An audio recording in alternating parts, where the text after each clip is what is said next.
Hello, dear listeners. Welcome back to Timeless Romance Tales. Before we begin, don't forget to like this video and subscribe for more dark aristocratic romance, public reckonings, and stories where power bows to love. Now let's begin. The Duke of Ashcombe had never raised his voice at court. He didn't need to. His silence carried more weight than most men's threats. That was why, when Lucian Hartwell, Duke of Ashcombe, finally spoke, the entire royal court leaned forward to listen.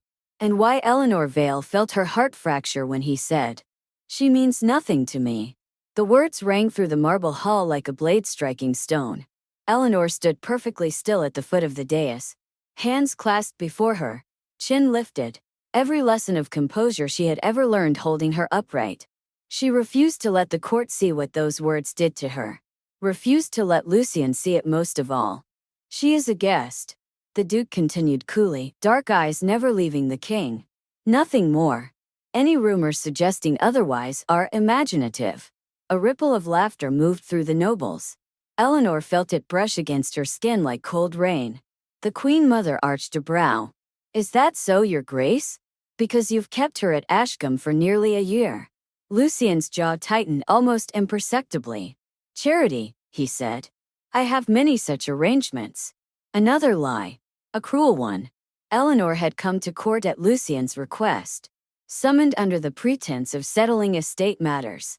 She had dressed carefully, chosen restraint over hope. She had not expected this. "Miss Vale," the king said at last, his voice cutting through the murmurs. "Do you wish to speak?" Every gaze turned to her. Eleanor swallowed, then inclined her head. "No, Your Majesty." Lucian exhaled, relief flickering briefly across his face. That relief burned. The court was dismissed soon after. Nobles filed out in clusters, whispers sharpening with every step. Eleanor turned toward the doors, determined to leave before her composure failed. "Eleanor." Lucian's voice stopped her. She turned slowly. They stood alone now, the vast hall echoing with the remnants of judgment. "You shouldn't have come," he said quietly. Her lips curved into something resembling a smile. "You summoned me. I didn't expect this to be raised." "No," she replied. "You expected me to remain silent." He hesitated. "This was necessary." "For whom?" she asked. "For you," he said. "If the court believed there was affection." "You denied me," she interrupted softly. "Publicly." Lucian's voice lowered. "I protected you." "No," Eleanor said, meeting his gaze at last. "You protected yourself." She turned and walked away before he could respond. Eleanor had not always been nothing to him. Once she had been everything. She had arrived at Ashcombe as a distant cousin of a political ally, quiet, observant, easy to overlook.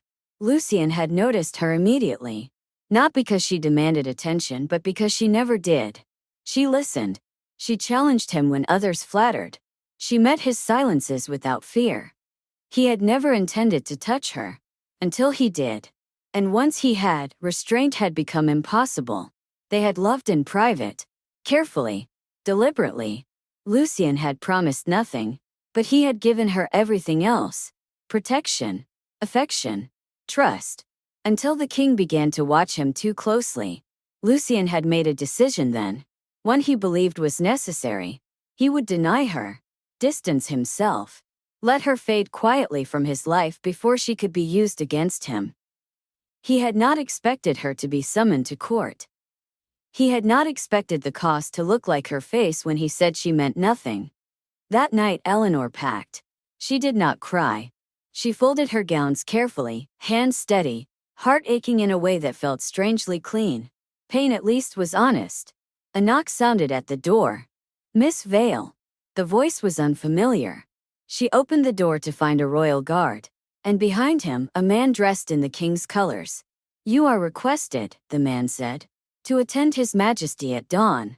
Eleanor frowned. "On what grounds?" The man smiled faintly. "On grounds that concern you greatly, my lady." Lucian did not sleep. He stood at the window of his chambers, staring out at the darkened city, replaying Eleanor's expression again and again.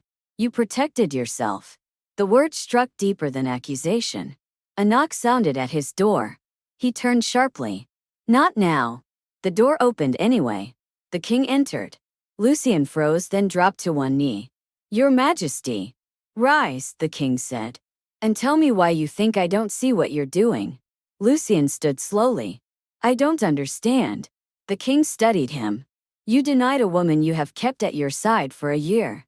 A woman whose name appears repeatedly in my reports. A woman who has refused 3 marriage offers while under your protection. Lucian's throat tightened. You believe denying her publicly protects her, the king continued. But you forget something, Duke. Lucian waited. I decide what protects whom. At dawn the court reconvened. Eleanor stood once more at the center of it, dressed simply, her expression unreadable. Lucian stood opposite her. Tension coiled tight in his chest. The king entered. Silence fell. Yesterday, the king said, we heard a duke deny a woman who has lived under his roof, under his protection, under his influence. Lucian's jaw clenched. Today, the king continued, we will correct a misunderstanding. He gestured to a priest standing nearby. 5 years ago, the priest said, a private betrothal was recorded at Ashcombe Chapel. Witnessed. Sealed. Deferred at the request of the groom due to political instability. Lucian's breath left him. The priest continued. That betrothal was never dissolved. Murmurs erupted. The king raised a hand. Lucian Hartwell, he said calmly, you denied this woman to protect your power. Instead, you nearly destroyed her standing. Lucian stepped forward. Your Majesty, I. Silence, the king snapped. You do not speak now. He turned to Eleanor. Miss Vale, he said gently, do you wish to claim what is rightfully yours? Eleanor lifted her chin. Yes. The word rang louder than any decree. The king nodded. Then hear me. He turned back to the court. By the authority of the crown, he declared, I recognize Eleanor Vale as Duchess of Ashcombe. The hall erupted. Lucian stared at her. Duchess. Her. Eleanor felt the weight of the title settle over her. Not as a gift, but as a reckoning. The king's voice cut through the noise. Duke of Ashcombe, he said. Kneel. Lucian did. Before the woman he had denied. I humiliated her, Lucian said hoarsely. I was wrong. Eleanor stepped forward. She looked down at him. Not with triumph but clarity. You said I meant nothing, she said quietly. Now you will prove otherwise. Lucian bowed his head. I will spend my life doing so. She held his gaze for a long moment. Then she offered her hand. Rise, she said. He stood. Beside her. Not before her. The court bowed. Lower than it ever had before. Later, in the privacy of their chambers, Eleanor finally allowed herself to breathe. Lucian stood across from her, stripped of title and pretense. Just a man facing the consequences of his choices. I was afraid, he admitted. I know, she said. I thought loving you quietly was safer. And now, she asked. He stepped closer. Now I know love does not survive secrecy. She studied him. You denied me once, she said. You will never do so again. I swear it. She reached for him. Not desperately, not forgiving too easily, but deliberately. Love did not return like fire. It returned like truth. Steady. Unavoidable. And when Eleanor Vale walked into court again, she did so not as a woman who had been denied, but as a duchess who had been chosen. The days that followed the court's declaration were not gentle. Power never arrived quietly. Eleanor learned this the moment she stepped into her new chambers at Ashcombe Palace. Not the guest room she had once occupied, but the Duchess's apartments, overlooking the eastern gardens. The rooms were larger, brighter, heavy with history, and yet they felt unfamiliar, like a crown set upon a head still aching from the weight of survival. Servants bowed lower now. Too low. Some avoided her eyes entirely. Others stared with open curiosity, measuring her worth against the title she now carried. She bore it without comment. Lucian watched it all in silence. He did not attempt to touch her, did not presume closeness simply because the court had bowed.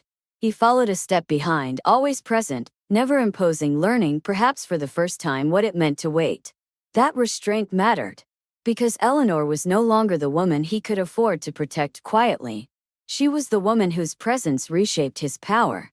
"You should sit," Lucian said one evening as they stood before the fire, the weight of the day pressing heavy between them. "I've been standing my whole life," Eleanor replied calmly. "I can manage." He nodded, accepting the rebuke without defense. The silence stretched. Finally, he said, "They are watching you. I know. They will test you.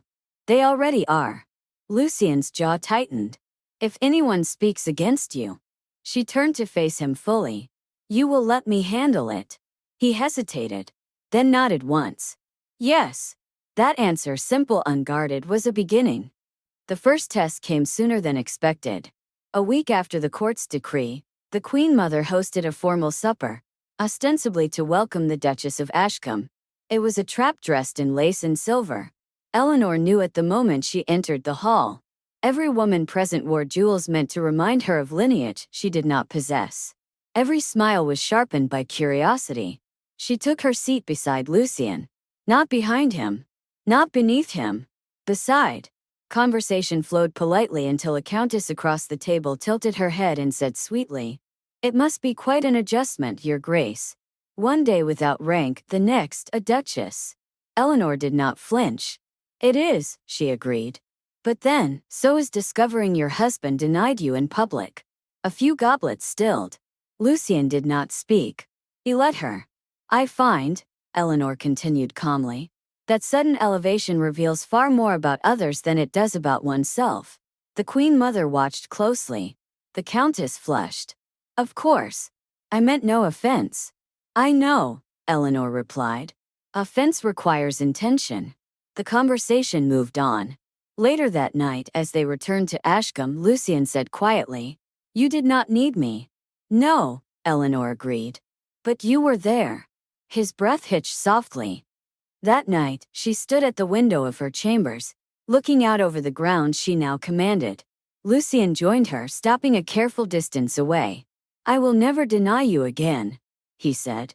She did not turn. "That promise is too easy now." "I know. You denied me when it cost you nothing," she continued. "If you choose me, it must cost you something." He swallowed. "Name it." She faced him then. "You will stand with me even when it weakens you." His answer was immediate. "I will." "Even if the court turns?" "Yes." "Even if the king questions you again?" "Yes." "Even if loving me costs you influence?" Lucian stepped closer. Not touching, but close enough that she could feel the truth in his voice. "Then I will learn what I am without it," he said. "Because I have learned what I am without you." Silence fell heavy, honest. Eleanor studied him. This man had broken her once. But he was kneeling now, not in posture but in spirit. "Very well," she said quietly. "Then we begin again." The rumors did not stop. If anything, they sharpened. Some claimed Eleanor had ensnared the Duke deliberately. Others whispered of manipulation, of ambition masked as devotion. One particularly bold noble suggested, within Eleanor's hearing, that the Duke had been coerced. Lucian reacted instantly. "Leave," he said coldly. The noble scoffed. "You'll exile half the court if." "I will remove anyone who insults my wife," Lucian replied. "Starting with you." The silence that followed was absolute. The noble left. Eleanor said nothing until they were alone. "You didn't have to do that." "I did," Lucian replied. "Because I once let others do worse." She reached for his hand then. Not forgiveness. Acknowledgement. Weeks passed. Ashcombe changed. Slowly, visibly. Eleanor sat in council meetings. Read correspondence. Made decisions Lucian once carried alone. She did not seek dominance, but neither did she retreat. The Duchess listened, and then she spoke.